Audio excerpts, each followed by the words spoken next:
Sebuah pesan WA masuk. Saat itu, baru saja aku tiba di Kabupaten Bone dalam rangka riset film dokumenter mengenai seorang cendekiawan Bugis, Kajau Lalidong. Setelah merebahkan badan beberapa saat karena lelah dalam perjalanan Makassar Bone, aku mulai membuka HP dan melihat pesan WA yang masuk. Ternyata pesan itu dari Kak Cua. Isinya adalah link YouTube mengenai referensi video konten sejarah dan budaya Sulawesi Selatan. Aku lalu membalas chat itu. Siap kakak, pikirku. Dari mana dia tahu? Jika saat ini aku sedang dalam proses riset budaya dan sejarah, sedang sepertinya tak ada seorang pun teman yang tahu akan keberangkatanku ke Bone. Saat itu, aku hanya beranggapan jika beliau care atau peduli, salah satu sifat yang lekat dengan dirinya. Dengan aktivitasku dan teman-teman dalam membangun kanal YouTube Sejarah dan Budaya Sulawesi Selatan, catatan kaki kita. Sudahlah, bagiku ini hanya pesan biasa. Toh setelah ku balas, siap kakak, dia hanya membacanya saja tanpa melanjutkan obrolan. Setelah melakukan beberapa kunjungan untuk melengkapi data riset, malamnya aku langsung istirahat. Seperti biasa, dibutuhkan waktu 1 atau 2 jam hingga mata ini bisa lelap. Dulu, mata menerawang ke langit-langit kamar, ditemani lantunan musik hingga mata ini terlelap. Namun sekarang, layar HP yang menjadi rutinitasku. Saat itu, Facebook meminta persetujuanku untuk re-upload postingan lamaku beberapa tahun yang lalu. Seingatku, foto itu semasa kuliah dulu, belasan tahun yang lalu. Foto saat perkenalan lembaga MPAS Maestro, FBS UNM di momen ospek. Ya, kini cerita kita mulai. Foto itu membangkitkan memori panjangku akan FBS, Fakultas Bahasa dan Seni, yang kini telah berubah menjadi Fakultas Bahasa dan Sastra. Aku yakin bagi para mahasiswa di fakultas itu yang masuk di era 90-an hingga 2008 dan aktif di salah satu lembaga kampus, tentunya mereka punya segudang kisah, suka, duka, didikan alam Parangtambung atau UNM Parangtambung. Dan inilah secuil narasi yang coba aku bagikan.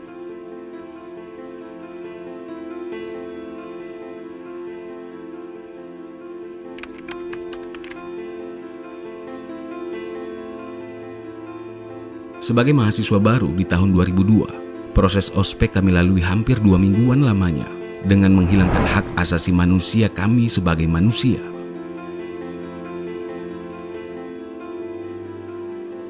Setelah beberapa tahun aktif kuliah dan berorganisasi, aku kemudian menyadari bahwa di tahun itu, 2002, adalah masa transisi dimulainya perubahan kultur di FBS, di mana sebelumnya salah satu jurusan sangat dominan, bahkan terkesan menguasai jurusan lainnya. Kemudian saat itu, di tahun 2002, secara perlahan, mulai didengungkanlah sebuah semboyan FBS 1. FBS 1! FBS 1! FBS 1! Butuh waktu beberapa tahun untuk kemudian menyadarinya. Kenapa saat itu, di tahun 2002, setelah ospek selesai, beberapa orang botak-botak tak berdaya dari berbagai jurusan selalu dikumpulkan dalam sebuah lingkaran malam ala Parangtambung. Momen yang tak mungkin kulupa saat pertama kali menjadi salah seorang yang duduk dalam lingkaran itu. Salah seorang senior berambut gondrong dengan tatapan beringas namun memiliki kemampuan retorik kelas kakap, selalu seperti mengabsen para botak tak berdaya. Ia selalu ingin memastikan jika semua jurusan hadir dalam lingkaran itu, minimal ada 2 atau 3 orang yang hadir mewakili bendera dari jurusannya masing-masing. Jika satu saja perwakilan jurusan tak ada, maka lingkaran itu dianggap tidaklah korum dan tentunya menjadi tanggung jawab para botak untuk menghadirkan botak-botak lainnya dari jurusan yang tidak hadir.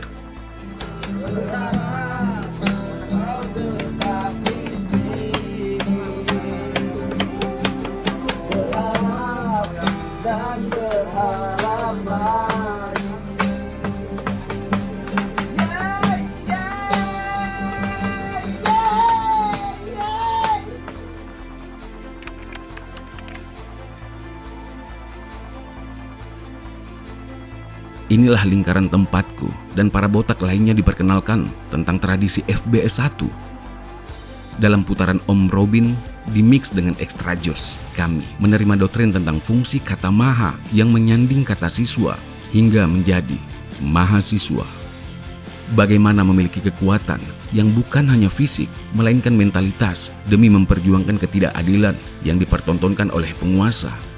Aku merasa saat itu aku dan beberapa orang botak di jurusanku, dan tentunya para botak dari jurusan lainnya, di basis atau di kader untuk menjadi para militan yang cerdas, yang kelak akan menjadi garda terdepan dalam semua aksi-aksi demonstrasi yang dilakukan atas nama FBS Universitas Negeri Makassar. Namun bukan itu saja, lingkaran inilah yang kelak akan mampu menyatukan segala perbedaan warna jurusan yang ada dan bergerak atas nama warna ungu, simbol Fakultas Bahasa dan Seni. Senior gondrong setengah fly itu berdiri dengan intonasi berapi-api, mirip William Wallace pada film Braveheart namun tanpa kuda. Ia berteriak lantang, "Kita adalah Partai Buruh, Chua Lippu Van Aert." Begitulah ia, senior gondrong yang kumaksud itu, memperkenalkan namanya. Kami memanggilnya dengan panggilan Kak Chua, sosok yang kemudian memiliki jasa besar dalam menyatukan jurusan-jurusan dalam lingkup FBS, serta menjadi leader dan panutan bagi banyak generasi yang lahir dan besar di bawah bendera ungu FBS. Bahkan regenerasi yang hadir di FBS hingga hari ini, 2022, adalah goresan dari sisa-sisa pemikirannya akan kondisi surga FBS 1.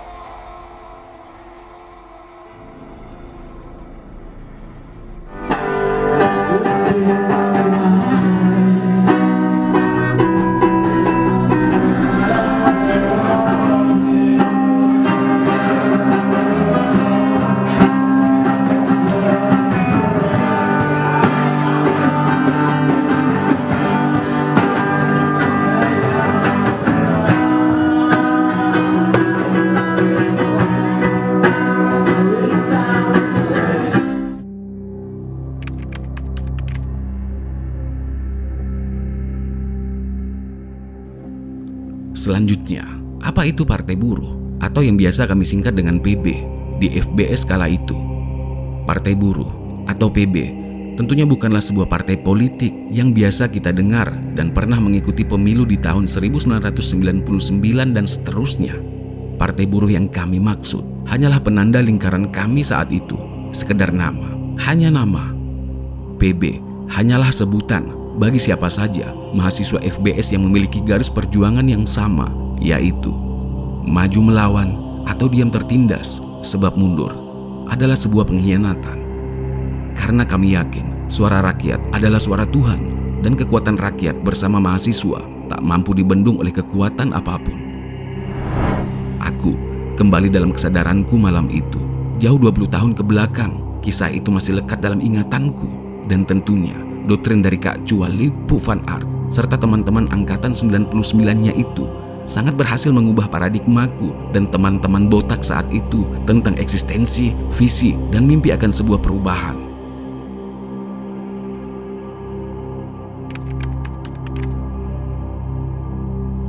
Minggu 29 Mei 2022, aku melanjutkan aktivitas riset guna bertemu dengan beberapa orang untuk mengumpulkan data-data mengenai pemikiran serta sosok Kajau Lalidong yang dikenal sebagai seorang cendekiawan terkenal, sangat cerdas dan cakap.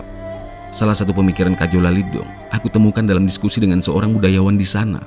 Beliau mengutip kata Kajau Lalidong dalam sebuah dialog dengan Arumpone atau Raja Boni pada abad ke-16. Luka taro arung, teluka taro ade, teluka taro anang. Keputusan raja dapat dibatalkan oleh kehendak Dewan Adat, namun ketetapan Dewan Adat dapat dianulir oleh kesepakatan rakyat banyak. Kutipan dari pemikiran Kajau Lalidong ini luar biasa. Tak heran saat malam tiba dan kebiasaan memejamkan mata dengan spasi 1 atau 2 jam waktu menghayal kuhabiskan untuk menyambung nostalgia FBS masa lalu. Pekik lantang dari barisan ratusan para botak atau mahasiswa baru masih mampu kurasakan spiritnya dalam ingatanku. Setidaknya suara-suara itu masih terus diteriakkan sampai tahun terakhir dilaksanakannya prosesi ospek. FBS 1! FBS 1! FBS 1! Hidup rakyat! Hidup!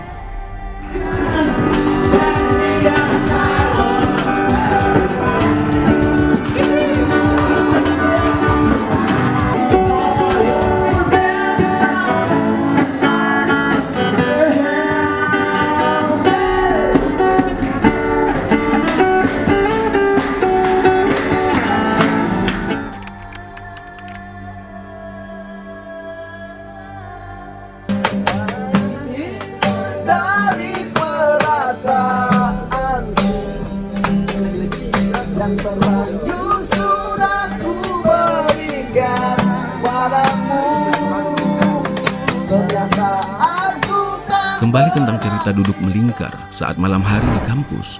Ada kalanya suasana tegang dengan doktrin dan strategi aksi mahasiswa. Namun ada kalanya, bahkan hampir sering terjadi, suasana dalam lingkaran tampak sangat cair dan penuh dengan candaan dengan iringan gitar yang mengalun sepoi-sepoi kurang ajar. Oh iya, sedikit menarik imajinasi kalian yang mungkin tak tahu kondisi saat itu, bahwa kampus di masa itu adalah tempat tinggal kami. Sekretariat kemahasiswaan selain memiliki fungsi sebagai ruang rapat, juga berfungsi sebagai kamar dan dapur.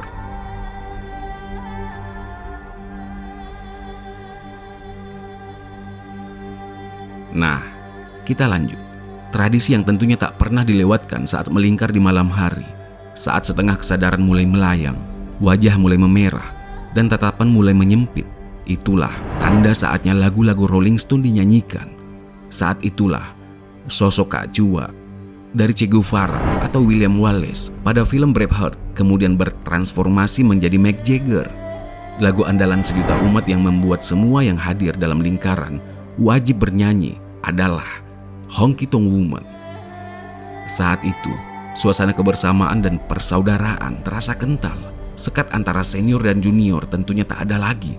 Semua lebur, utamanya saat mendendangkan pada bagian ref.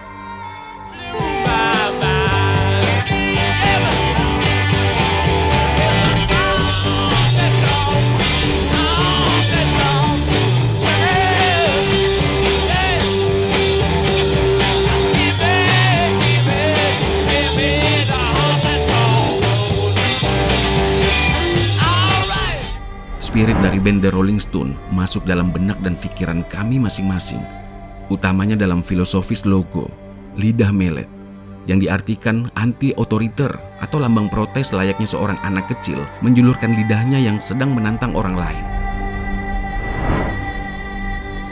Begitulah sosok Chua Lipu Van Art. Ia memiliki gaya kepemimpinannya sendiri, merangkul siapapun, dan tegas dalam mendidik adik-adiknya. Itulah sebabnya ia sangat dihormati, bukan hanya dengan para juniornya di kampus, namun juga angkatan di atasnya.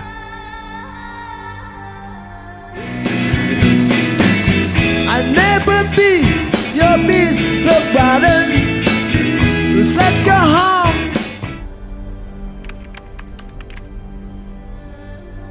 Selasa, 31 Mei 2022. Siang menjelang sore, urusan riset telah selesai. Mobil kemudian kunyalakan dan siap tancap gas. Tiba-tiba sebuah panggilan WA dari Buling masuk. Lalu telepon ku angkat. Ya, ada apa Bul? Betulan itu Kak Chua meninggal, tanya Buling. Tak percaya dengan informasi yang ia lihat di medsos. Aku kaget dan coba mencari informasi di grup WA Maestro.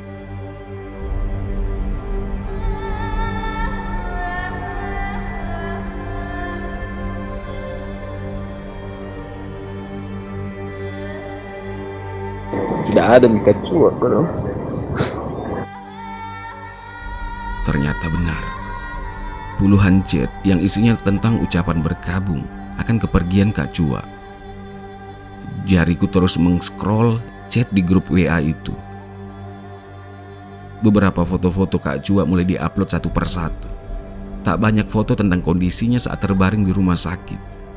Kebanyakan foto-foto lama Kak Chua yang mereka upload, mulai dari foto semasa kuliah, saat mendaki, dan tentunya saat-saat kebersamaan di alam bebas.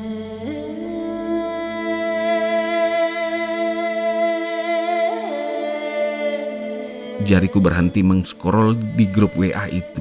Mataku terus memandang pada satu foto yang diupload. Aku ingat, foto itu diambil saat bulan Ramadan lalu, 2022. Di situ, tampak Kak Chua sedang berbuka puasa di Masjid Cheng Ho di Jalan Tun Abdul Razak, Kabupaten Goa. Keterangan di foto menjelaskan jika pada bulan Ramadan tahun ini, Kak Chua berhasil menunaikan niatnya yang selalu tertunda pada tiap-tiap Ramadan sebelumnya, yaitu iktikaf. Perlahan, foto iktikaf itu menyadarkan kepanikanku akan berita duka barusan. Kak Chua telah tenang di sana, beriktikaf dalam pelukan Allah yang Maha Penyayang. Aku yakin kita semua kehilangan Chua Lipu Van Art, terlalu baik bagi seorang kawan maupun kakak. Kepergiannya begitu cepat dan mendadak. Bagiku, beliau adalah sosok leader yang selalu menjadi andalan dan panutan bagi para juniornya. Sosok yang mampu meretas sekat kekakuan senioritas. Beliau selalu mengajarkan, jika pemimpin adalah ia yang selalu memikirkan orang-orang di sekelilingnya. Solidaritas, persaudaraan tanpa batas, itulah prinsip hidupnya. Susah senang, nikmati bersama. Itulah dia.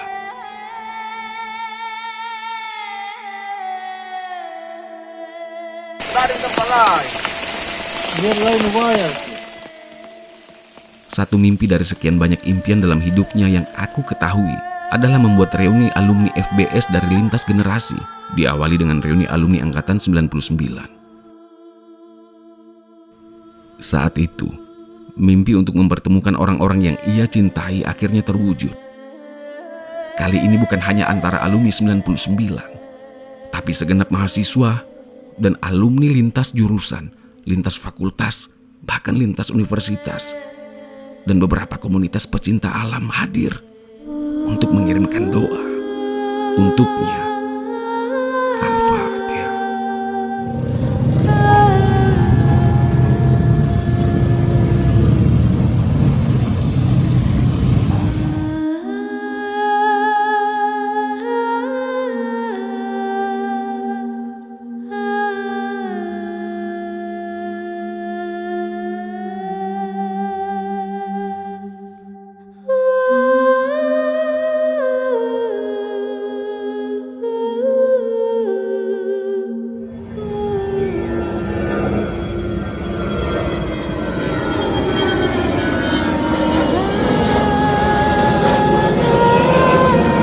Buat teman-teman, jaga selalu kebersamaan, persaudaraan, dan loyalitas.